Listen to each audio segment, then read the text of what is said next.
Então, quando nós nos juntamos, nós nos olhamos e funcionamos.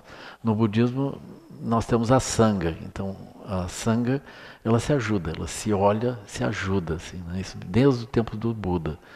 Então, a sangha é considerado o próprio Buda, são as três joias: o Buda, o Dharma e a sangha. A sangha é o grupo, mas no aspecto sutil é o Buda, porque é um tipo de olhar que nós usamos. Então isso é a sangha, um olhar solidário, amoroso, um olhar de cuidado uns pelos outros. Isso é a sangha, né? Então aí nós andamos. Então esse processo a gente precisa treinar, né? Na escola a pedagogia de projetos nos ajuda a fazer isso, né? Então é super importante que os educadores tenham essa habilidade, porque também não é muito fácil, uma vez que é difícil que eles nesse momento tenham vindo, tenham passado na sua própria educação através do processo de educação por projetos. De modo geral, não é assim. A pessoa vem, como eu também, dentro de uma educação totalmente isolada. As pessoas querem isolar os outros para gerar aptidões e capacidade de responder a algum nível de autoridade sem olhar para o lado, sem trocar ideias, sem nada. Nós treinamos não ser sensível ao outro, ao nosso redor. Nós treinamos isso. E treinamos tomar como única referência a autoridade em algum lugar. Esse é o processo de treinamento para funcionar numa organização vertical, uma organização por autoridade, né? É assim. Então esse é um processo quase militar. Aí tu tem um oficial superior ao qual tu te reporta, mas tu não vai fazer uma rodada de sonhos com soldados para depois conversar com o oficial, ver o que nós fazemos, enfim. Não vai ser isso, né? É um outro processo, é um processo militar, de fato, um processo de autoridades, né? Mas aqui, o mundo não é regido desse modo. Nós temos muito mais chance se a gente for capaz de pensar em conjunto, eleger uma visão elevada e se mover em conjunto, né? Isso é muito mais favorável. Então a pedagogia de projetos ela dialoga com essa visão, né? Isso é maravilhoso. A gente tem como trabalhar e junto com isso a gente trabalha as emoções, trabalha as fraquezas e trabalha as dificuldades que cada um tem também, né? Então esse processo é super importante assim de acontecer, né? Mas, por exemplo, eu considero que se a gente olha a educação desse modo, isso também é insuficiente, porque os adultos deveriam dar algum nível de exemplo, eles têm que ensinar pelas costas, eles também têm que fazer de algum modo isso.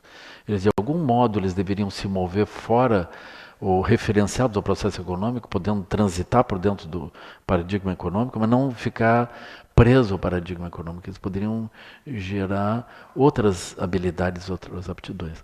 Isso, eu espero que esse processo, ele, na medida que vai amadurecendo, ele também vai gerando uma capacidade da gente assumir o lugar de uma organização de educação ampla, né? De educação não curricular, que vai ajudando as pessoas a aprender como se mover no mundo de um outro jeito que não simplesmente através do processo do paradigma econômico. Eu espero que a gente vá andando num outro patamar. Essa é uma função especialmente do Instituto Caminho do Meio, né? E, na minha visão, mais adiante nós vamos ter o SEB e o Instituto Caminho do Meio, a comunidade inteira com suas múltiplas aptidões, elas vão poder, vamos dizer, essas várias instâncias vão poder oferecer continuamente programas de educação e de intercâmbio, de trocas nessas várias áreas, assim, né? Que naturalmente vão incluir tratamento de esgotos, arquitetura, alimentação, cuidados de saúde, a educação, muitas diferentes áreas, assim, arte de variadas formas, né? E várias outras aptidões que as pessoas vão desenvolvendo, elas têm essa capacidade, né? Eu acredito que nós vamos mais adiante também ampliar a área de comunicação, não apenas a revista, mas nós vamos desenvolver outras habilidades, porque nós não temos, é como se as pessoas precisassem também ouvir o que vai acontecendo, o que está acontecendo com os projetos, o que as pessoas pensam, porque isso ajuda elas nós podemos, através de outros processos de comunicação, um pouco pela internet, de outra forma também, nós podemos acessar muitas pessoas, nós podemos oferecer algum nível de generosidade e também aprender com os outros, né?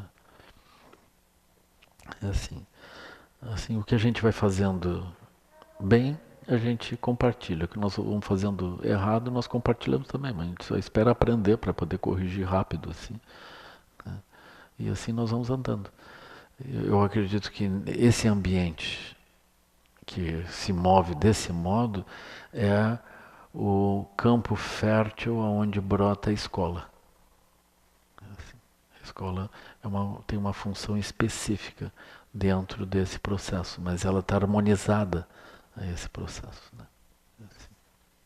Tendo dito isso, como passou o tempo, não tem perguntas, eu estou indo embora.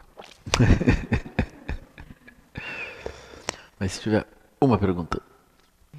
Eu tinha anotado algumas perguntas. Eu posso mostrar para a Luma depois. Mas a primeira delas era um pouco nessa direção, assim, de a gente vai atuar com as 5 sabedorias, né, na escola. Então já tem a ver com a pergunta da semana passada. E aí a gente está ali direto na relação com as crianças já. E às vezes a gente segue na operação usual da mente, né? Então, claro, tem um caminho para estabilizar as 5 sabedorias. Embora elas apareçam de forma espontânea, teria um caminho. O budismo inteiro seria esse caminho. Então, a pergunta seria, assim, uma instrução piedosa, sabe, do Lama, de um resumo rápido para situações emergenciais, tipo, aqui, agora, já. Quais seriam os pontos principais, assim, do treinamento, para que isso fosse possível, né? Ou mais rápido, assim, de trazer. Por parte dos educadores. Isso. Se teriam pontos principais que o Lama veria dentro desse treinamento. Quais seriam esses pontos? As 5 sabedorias, elas estão na categoria de visão, né? Agora, o obstáculo da visão é as estruturas kármicas, né? Então, as estruturas kármicas, elas atuam dentro de um tempo de resposta, né? Então, surge alguma coisa e, na ausência da sabedoria, a pessoa toma um atalho, assim, ela responde como o karma responde dentro dela, né? Em vez de algum nível de sabedoria surgir, né? Para surgir um nível de sabedoria, a pessoa precisa cultivar ação de poder, né? Ação de poder significa o quê? Quando acontece alguma coisa, a pessoa não altera o seu equilíbrio. Se a pessoa tiver uma sensibilidade aquilo que acontece ao redor, aquilo tire o eixo da pessoa, ela perde a capacidade de responder com sabedoria, porque ela vai se perturbar. Esse aqui é o ponto, né? Então ela vai precisar desenvolver ação de poder. Para desenvolver ação de poder, o caminho mais rápido é assim, o caminho, se for um caminho de treinamento, é shamatha. Se a pessoa quiser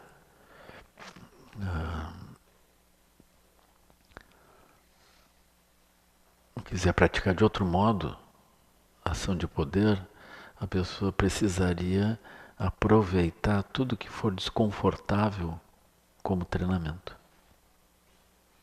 Essa é outra forma, né? Por quê? Porque aquilo que é desconfortável treina a pessoa para se manter equilibrada mesmo dentro do desconforto. Tá certo que a pessoa pode também praticar dentro daquilo que é sedutor. Mas, de modo geral, quando a pessoa encontra algo sedutor, a pessoa não tem capacidade nenhuma de manter a ação de poder. Ela pensa que os ventos estão favoráveis, que ela é o máximo e ela simplesmente segue enganada. Então é muito difícil de praticar dentro do âmbito das coisas favoráveis. Dentro das coisas desfavoráveis é mais fácil. Mais fácil ainda é desenvolver alguma prática de estabilidade em shamatha. Se a pessoa desenvolver um nível de estabilidade em shamatha, ela pode olhar com calma diferentes temas. E a partir disso brota um nível de sabedoria dentro. Esse nível de sabedoria precisa um espaço silencioso interno de uma certa duração de tempo. Uma das dificuldades do samsara cotidiano é que os intervalos de tempo entre um estímulo e outro são cada vez menores. Assim, de um modo geral, né? Como esses espaços de tempo são menores, a pessoa tem menos sossego, ela tem menos oportunidade de brotar um nível de sabedoria. Vocês imaginem assim um Wi-Fi que está funcionando mal, né? Vocês estão numa ligação telefônica pelo WhatsApp, assim, usando o Wi-Fi. Então vocês escutam um pouco, daqui a pouco escutam mais um pouco. Se esses intervalos forem suficientemente longos, vocês ainda conseguem ouvir o Buda falando lá no fundo. Mas se os intervalos forem muito curtos, vocês, mesmo que seja o Buda falando, vocês não conseguem mais ouvir. Então nós estamos dentro de intervalos muito curtos. Então o som de sabedoria que brota dentro de nós, ele não chega a se ligar direito, não consegue operar direito. Então nós vamos operar de um modo atrapalhado. Eu não vejo muita solução. Outra solução é nós encontrarmos pessoas que de algum modo chegam prontas aqui. Elas já têm habilidade. Mas se elas tiverem que desenvolver habilidade, o caminho de desenvolver habilidade é com o shamatha. Eu acho muito difícil se a gente pegar alguém que está fazendo tudo errado, bota a fazer shamatha. No final de um tempo, a pessoa vai chorar, porque ela vai se dar conta. Porque ela aparece o tempo para ela olhar as coisas dela. Aí a pessoa vai se dar conta que está fazendo tudo errado, não precisa ouvir de outro, ela mesma vai se dar conta. Assim. Então, só que nós estamos acelerados, né? Nosso tempo é curto. Assim. As sabedorias, elas são naturais, elas brotam de dentro. Se eu der a oportunidade para aquilo aparecer, aquilo vai aparecer. Se não aparecer, a gente também pode dar um empurrãozinho, aí a pessoa vê. Mas se ela não tiver um nível de estabilidade, ela mesmo vendo, ela não consegue fazer. Porque ela está sempre... Ela não conseguiu unir a sabedoria externa com a sabedoria interna. Então aquilo não anda. Deixa eu ver se eu entendi. Então, cultivar a sabedoria no nível de visão seria um ponto. E o segundo ponto para isso poder ser possível é trabalhar em nível de energia. Aí o Lama falou através de shamatha. Aí, por exemplo, cultivar um ritmo de vida mais suave para diminuir, ampliar esses intervalos que o Lama fala, isso também seria uma... Uma coisa, por exemplo, se a pessoa está demandada, ela podia não responder imediatamente. Treinar isso. Não responder imediatamente.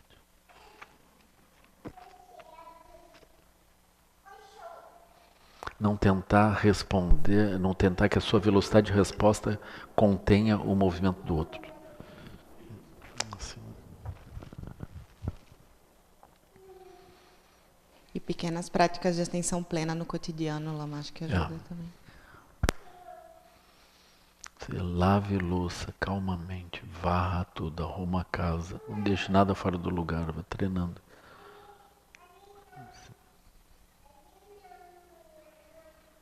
Uma hora dessa eu vou passar na tua casa, vou dar uma olhada, ela ver como é que tá. Sim. Eu acho que deve estar tudo super arrumado, assim. Que levar a equipe toda para lá. Então acho que eu vou fazer a dedicação.